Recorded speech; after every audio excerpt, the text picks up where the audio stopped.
Hello again. As I explained yesterday, the quality of my videos for the next few days might not be up to the usual state-of-the-art standards which viewers have come to expect from this channel. I'm holed up in an ancient house in a small Welsh town, which means in the first instance there is no internet access, and secondly that I do not have all my usual books to consult. This is vastly outweighed for me personally, though, by finding myself in an ethnically homogeneous society which adheres to what I regard as the normal conventions of civilized life. I mean, yes, I'm having to cook with the device which you see behind me. Exactly the same thing I had when I was a child, so I know how it works. But this is a small price to pay for the pleasure of living among ordinary people whom I understand. I was thinking the other day about the sheer dishonesty of the British government as their policies relate to immigration. I was prompted by two things which I read in the newspaper. As I am sure we all know, the situation in the English Channel has now reached crisis level, and Boris Johnson was talking boldly of a possible deal with the French about returning illegal immigrants straight back to France if we catch them at sea or if they land on our shores. Many people were excited to hear this, and it looked as though things were finally happening to resolve the crisis in a satisfactory way.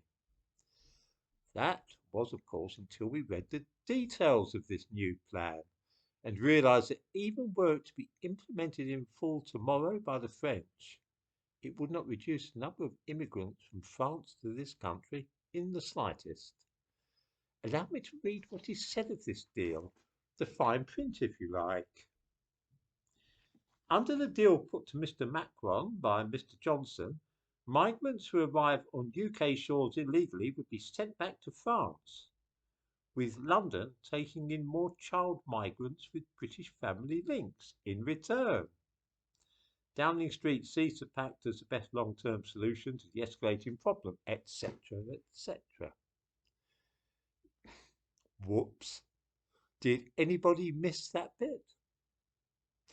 Every time we return an illegal immigrant, the French will only take him or her back if we take in return another immigrant off their hands. Do not be deceived by the talk of child migrants. Most of these are nothing of the kind. This is an entire racket in itself. By talking of child migrants, it is hoped that we will then picture a frightened and bedraggled little girl of about 8 years of age.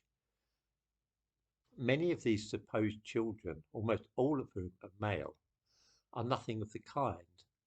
They are actually young men in their late teens and early 20s posing as 16-year-olds. There have been a number of unfortunate cases involving this scam, in one of which a foster family with a vulnerable daughter ended up hosting a 20-year-old who was pretending to be under 18. At the college where I was working lately, there was a student whose nominal age was 18. He was Afghan. I heard the other students making jokes uh, about his age and about his supposedly being a father, but I didn't take much notice of them. I couldn't help but notice, though, that he had a very full beard for a teenager. It happened that he had to put his date of birth down on a form that I gave to him in 2020, and he put down his year of birth at first as 1994. When I pointed this out, he corrected himself. Later on, though, he asked my help with an immigration-related matter, and at that point he revealed what he said was the truth, although even that might have been a lie. He was, it said, when in further education college and supposedly 18, actually 24. And not only that, he had a wife and child in Afghanistan.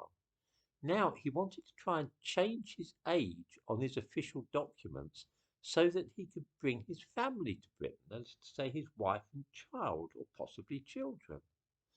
The safeguarding implications alone were horrifying because the college had 14 and 15-year-olds there on English courses, young people excluded from school. One day I had seen this 24 or 26-year-old, I never quite found out how old he really was, chatting amicably to a 15-year-old girl in the canteen. I told the college my concerns, and he subsequently vanished. I've no idea what happened to him. Due to data protection, no one was ever able to talk about him again. I have every reason to suppose this was no isolated incident, by the way. The other point which makes me wonder how serious the government is about restricting immigration is that nobody will actually give the figures for immigration, or if they do, we are told that they are only guesses. Let's go back over 100 years and see how immigration figures should be handled. On February the 8th, 1911, an MP called Croft arose in the House and asked Home Secretary, as he then was, Winston Churchill, how many people had entered the country in the previous year. Here is Churchill's reply. I give a link in the description to this video to the relevant transcript from Hansard, the official proceedings of the British Parliament.